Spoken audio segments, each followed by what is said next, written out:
जय हिंद। आज हम इस वीडियो में देखेंगे वास्तविक संख्या।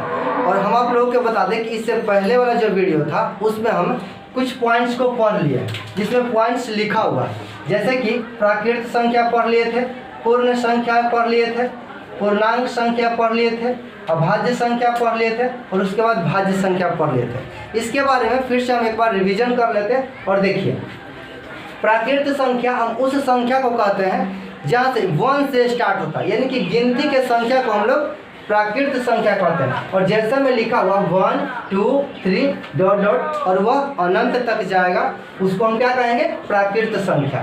चलिए, दूसरा नंबर आता है पूर्ण संख्या। तो पूर्ण संख्या वह संख्या है जो 1 2 3 से पहले 0 लग जाता है, यानी कि 0 से स्टार्ट होने वाले जितने भी संख्या है वो क्या कहलाएगा?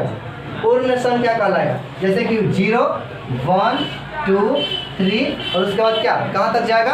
अनंत तक। चलिए, यानी कि प्राकृत संख्या भी देख लिए और उसके बाद पूर्ण संख्या। इसके बाद तीसरा नंबर पर आता है पूर्णांक संख्या। तो पूर्णांक संख्या हम आप लोगों को बताते हैं, यानी कि माइनस इन्फिनिटिव, यानी कि माइनस अनंत से लेकर के यानी कहाँ तक जाएगा? जैसे कि मान लें कि -5 -4 -3 -2 और उसके बाद -1, एक बार क्या आ जाएगा? 0, यानी कि माइनस से संख्या आते आते फिर क्या आ जाएगा? 0 के पास। उसके बाद क्या होगा? 1 2 3 डॉट डॉट कहाँ तक जाएगा? यानी कि अनंत तक। तो हम आपको बता दें कि पूर्णांक संख्या माइनस अनंत से लेकर के प्लस अनंत तक के जितने भी संख्या होता है उसे क्या कहते हैं? पूर्णांक संख्या कहते हैं। चलिए, इसके बाद जो हम पढ़ाए थे अभाज्य संख्या। तो अभाज्य संख्या किसे कहते हैं? यानी कि हम आप लोग को बताते हैं कि अभाज्य संख्या हम उस संख्या को कहते हैं या तो वो संख्या खुद से कटे या तो फिर 1 से कटे। जैसे कि हम बताते हैं कि 2, यानी कि 2 को अगर हम विभाजित करते हैं या तो 1 से कटेगा या तो फिर 2 से कटेगा। इसके अलावा वैसा कोई संख्या नहीं जो इसको 2 को काट सके या फिर विभाजित कर सके। इसके बाद 3 भी एक ऐसा संख्या जो या तो 1 से कट यानी विभाजित होगा या तो फिर 3 से विभाजित होगा। इसके बाद 5 बताए थे, 5 को भी आप 1 से विभाजित कर सकते हैं या तो फिर 5 से ही विभाजित कर सकते हैं। इसके अलावा कोई संख्या से विभाजित नहीं कर सकते हैं। तो सिंपल से तरीके में आपको यानी कि हम एग्जाम्पल बताते हैं और फिर डिफिनेशन बताते हैं कि वैसी संख्या जो सिर्फ खुद से यानी कि खुद संख्या से विभाजित हो या फिर 1 से विभाजित हो, उसको क्या कहते हैं? अभाज्य संख्या। इसके बाद जो आता है 5वां नंबर भाज्य संख्या। देखिए, भाज्य संख्या वैसी संख्या है जो 3 से अधिक संख्याओं से भाग लगता है, उसको क्या कहते हैं? भाज्य संख्या। जैसे कि यहाँ पे देखिए 4, देखिए 4 को आप क्या चीज से विभाजित कर सकते हैं? 1 से, उसके बाद 2 से, उसके बाद 4 से, यानी कि 3 या 3 से अधिक संख्याओं से विभाजित होने वाले संख्या क्या कहलाता है? भाज्य संख्या कहलाता है। इसके बाद 6 को देख लीजिए। तो 6 को आप 1 से विभाजित कर सकते हैं, 2 से विभाजित कर सकते हैं, 3 से विभाजित कर सकते हैं और उसके बाद 6 से विभाजित कर सकते हैं। तो इस प्रकार की जो संख्या होगा वो कौन सी संख्या कहलाएगा? यानी कि भाज्य संख्या कहलाएगा। चलिए, इसके बाद आज की क्लास में जो हम देखने जा रहे हैं वो कौन से टॉपिक होगा, सो देखिए। चलिए, तो अब हम देखते हैं आज की क्लास में जो पढ़ने के लिए पहला नंबर पे सम संख्या, फिर विषम संख्या, परिमेय संख्या, अपरिमेय संख्या, वास्तविक संख्या और उसके बाद सह अभाज्य संख्या। तो चलिए, इस सभी को हम एक एक करके बहुत बारीकी तरीके से समझते हैं। देखिए, सबसे पहले जो आपका लिखा हुआ है बोर्ड पे सम संख्या, यहाँ लिख लेते हैं कि सम संख्या। सम संख्या क्या है? तो देखिए, सम संख्या वैसी संख्या है जो 2 से पूरा विभाजित होता है, उसे क्या कहते हैं? सम संख्या कहते हैं। जिसमें 2 से जब विभाजित करने के बाद कोई शेष नहीं बचता है, कोई रिमाइंडर नहीं बचता है, उसको क्या कहते हैं जी? सम संख्या कहते हैं। ठीक है, जैसे कि देख लीजिए 2 4 6 8 10 डॉट डॉट डॉट कहाँ तक जाएगा जी? अनंत तक। आप इसे सिंपल तरीके में याद रख सकते हैं, अल्टरनेट वाइज। यानी कि जैसे कि संख्या क्या होता है जी? 1 2 3 4 5 6 7 डॉट डॉट आगे तक संख्या जाएगी।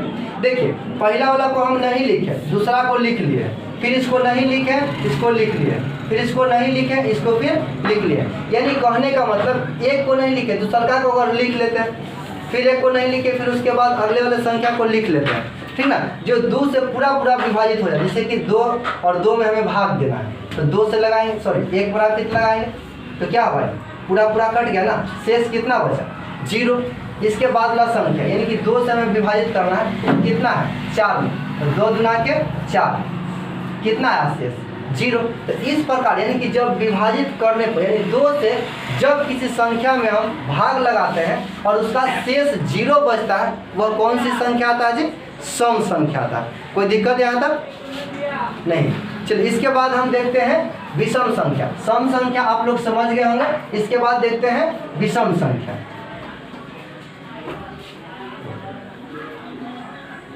देखिए दूसरा नंबर पे है विषम संख्या।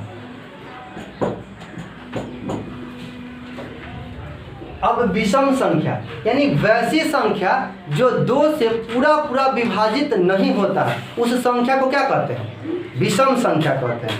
यानी कि जो संख्या 2 से पूरा पूरा भाग नहीं लगता, यानी कि लास्ट में शेष बच जाता है या फिर हमें उसे दशमलव में पूरा पूरा विभाजित करना पड़ता है, उस संख्या को हम लोग क्या कहते हैं, विषम संख्या कहते हैं। जैसे आप देख लीजिए 1, उसके बाद 3, उसके बाद 5, फिर 7, फिर 9 और डॉट डॉट कहाँ तक जाएगा जी, अनंत तक। जैसे कि कोई एक संख्या को लिख लीजिए, जैसे कि मान लिया कि 3 और 3 को हमें 2 से विभाजित करना है, तो देखिए 1 बराबर कितना लगाएंगे तो 2 और यहाँ कितना बच गया शेष, यानी कि देखिए यहाँ जो आपको भाग देने के लिए 2 है और शेष कितना बच गया 1, यानी कि शेष जो है यहाँ भाग देने वाले संख्या से छोटा आ गया। इसको क्या लिखते हैं हम लोग, शेष लिखते हैं कि नहीं लिखते हैं जी। बाकी के हम अभी जब चैप्टर स्टार्ट होगा यानी कि 1.1 तो उसमें बताया जाएगा इस वाले यानी कि इस स्थान को क्या कहा जाता है, इसे क्या कहते हैं, इसे क्या कहते हैं, और यहाँ पे जो लास्ट में बचता है संख्या उसे हमें क्या कहते हैं, भाज्य किसे कहते हैं, भागफल किसे कहते हैं, भाजक किसे कहते हैं, और फिर शेषफल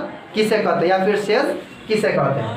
तो आप बहुत अच्छे तरीके से समझ गए हो कि विषम संख्या किसे कहते हैं। देखिए हम अभी बताते हैं 1, 2, 3, 4 और 5।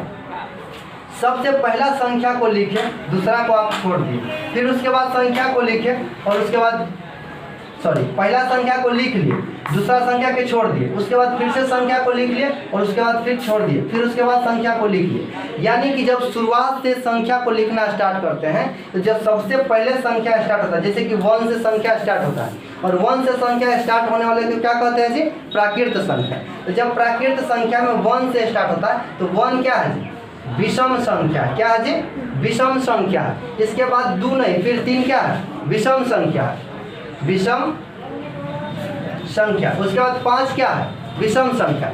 और उसी प्रकार से अल्टरनेट इसको आप छोड़ दीजिए, यहाँ पे देखिए संख्या की क्या हो गया आपका सम संख्या, फिर आपका 4 क्या हो जाएगा, सम संख्या। कोई दिक्कत है समझने में सम संख्या और विषम संख्या नहीं। तो चलिए अब हम तीसरा देखते हैं परिमेय संख्या।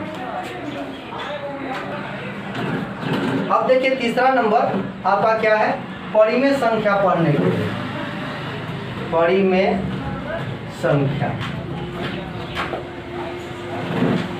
देखिए, परिमेय संख्या वैसी संख्या है जिसे हम P/Q के रूप में लिख सकते हैं, उसे क्या कहते हैं, परिमेय संख्या। यानी वैसी संख्या जिसे हम P/Q के रूप में लिख सकते हैं उसे क्या कहते हैं, परिमेय संख्या।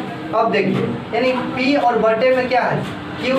अब देखिए इसे हम क्या कहते हैं और इसे हम क्या कहते हैं, है कि नहीं।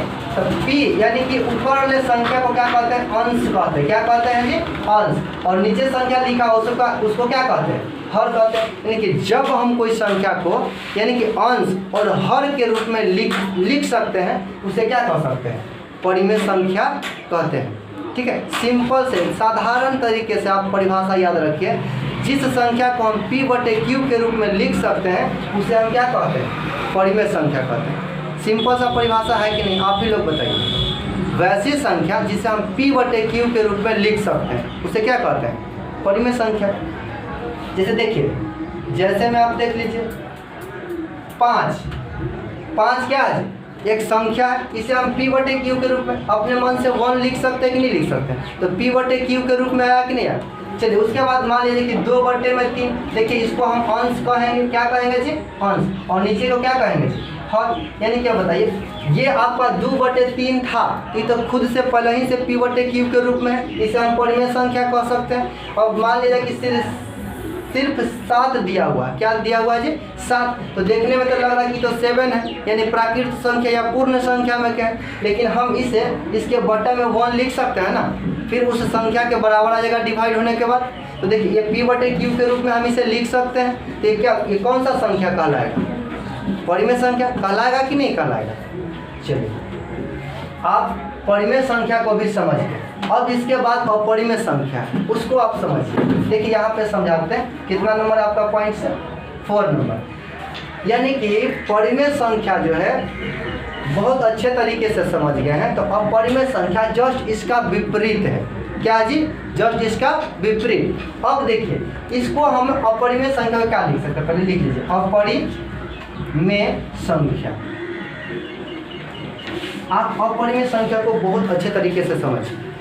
इसको आप p/q के रूप में नहीं लिख सकते हैं। पहला क्या हो गया जी? p/q के रूप में आप नहीं लिख सकते हैं, उसको आप अपरिमेय संख्या कह सकते हैं, है कि नहीं? दूसरा पॉइंट में आप इसे लिख सकते हैं वैसी संख्या जिसको विभाजित करने के बाद इसका विस्तार खत्म नहीं होता। जिसका विस्तार क्या होता है जी? खत्म नहीं होता। जैसे कि मान लेते हैं कि अगर हम 1 में अगर भागा देते हैं 3 से, 1 में भागा देते हैं कितना से जी? 3 से। अब 1 में भागा दे दीजिए 3 से, यानी कि देखिए सबसे पहले तो आपको 0 लेना पड़ेगा। यहाँ 0 हो गया तो कितना हो गया? 10 हो गया। अब पॉइंट्स बैठाना पड़ेगा तो कितना? 3 तिहाई 9 आ गया कि नहीं? फिर से कटेगा तो कितना आएगा?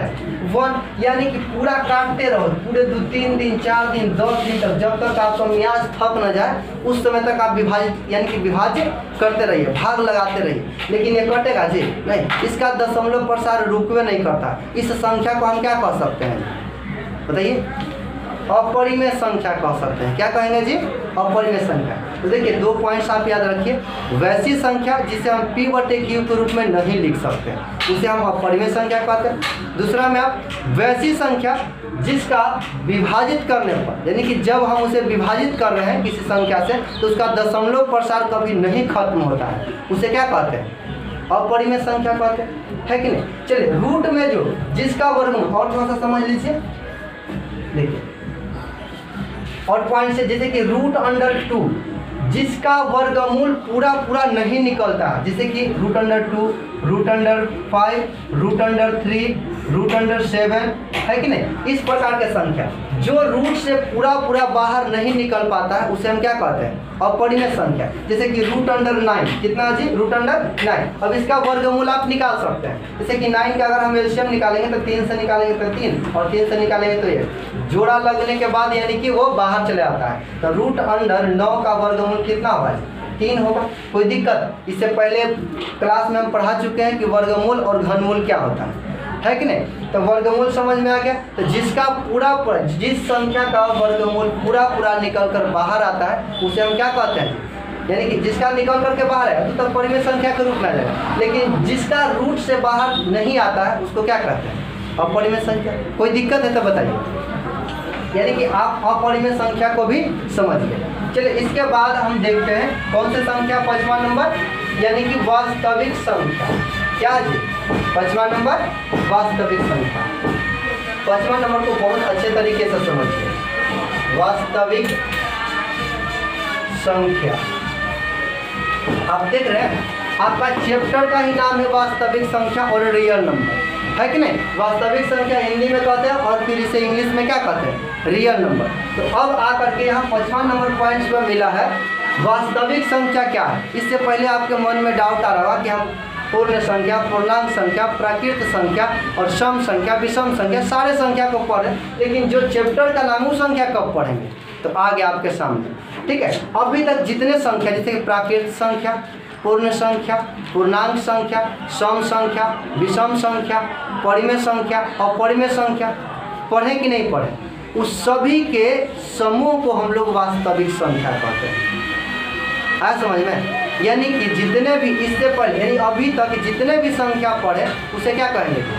वास्तविक संख्या। तो आपसे पूछा जाएगा कि वास्तविक संख्या किसे कहते हैं, तो आप क्या कहिएगा कि अभी तक जितना संख्या पढ़े तो वास्तविक संख्या कहते हैं? नहीं, इसका डिफिनेशन किस प्रकार से होगा? पूर्ण संख्या, यानी कि पूर्ण संख्या, प्राकृत संख्या, सम संख्या, विषम संख्याओं के समूह को हम लोग क्या कहते हैं? वास्तविक संख्या, है ना? संख्याओं को समूह को हम लोग क्या कहते हैं? वास्तविक संख्या कहते हैं कि नहीं कहते हैं। जैसे कि देख लीजिए, जैसे में क्या हो सकता है, 0 हो सकता है, 1 हो सकता है, 1/2 हो सकता है, √3 हो सकता है, उसके बाद √9 हो सकता है, √16 हो सकता है, 3.2/5 हो सकता है, ... है कि नहीं, अनंत जिसको बोलते हैं। यानी इस प्रकार के संख्या सभी संख्या क्या कहलाएंगे, वास्तविक संख्या कहलाएंगे। कोई दिक्कत है तो बताइए, कोई दिक्कत नहीं ना। रियल नंबर सिंपल से तरीके में आपको बताते हैं। आँख को बंद कर लीजिए और आँख को खोलिए, जो संख्या आपको दिखाई दिया उसे हम वास्तविक संख्या यानी रियल नंबर है। कोई दिक्कत, कहीं पे जा रहे हैं बोर्ड पे बहुत से संख्या लिखा हुआ रहता है, बहुत से आपको बैनर लगा हुआ रहता है, उसमें कुछ कुछ संख्याएं लिखा हुआ रहता है। जैसे मान लीजिए राशन लाने के लिए गया, बहुत से पॉइंट, चावल मिलेगा, गेहूँ मिलेगा, चीनी मिलेगा, और से सामान मिलेगा, तो नंबर वाइज लिखा था ना, 1 नंबर में, 2 नंबर में, 3 नंबर, इस प्रकार से। तो आप सिंपल तरीके से समझिए, अपने आँख को बंद कर लीजिए और आँख को पुनः खोलिए। आपके सामने जो संख्या दिखाई दिया वो संख्या क्या कहलाएगा जी, वास्तविक संख्या कहलाएगा। कोई दिक्कत, चलिए। इसके बाद आप समझिए सहअभाज्य संख्या, यानी कि आपको संख्या के समूह में से एक लास्ट क्या बच गया जी, 6ठा नंबर पे सहअभाज्य संख्या। यहाँ पर बिंदु नहीं होगा, सहअभाज्य संख्या। देखिए ये जो आपका सहअभाज्य संख्या है, जब आपका चैप्टर स्टार्ट हो जाएगा क्लास 10 के 1.1, वहाँ पे आपको पढ़ने में ज़्यादा समझ में आएगा कि सहअभाज्य संख्या का मतलब क्या है। क्योंकि सहअभाज्य संख्या को पढ़ने के लिए आपको HCF LCM की जानकारी लेना पड़ेगा। तो देखिए अब हम आपको HCF पढ़ाएंगे, HCF, तो अभी आपको समझ में आए कि HCF का मतलब क्या होता है, या फिर LCM या LCM का मतलब क्या है। तो इसके बाद वाले वीडियो में हम समझेंगे कि HCF क्या है और फिर LCM क्या है।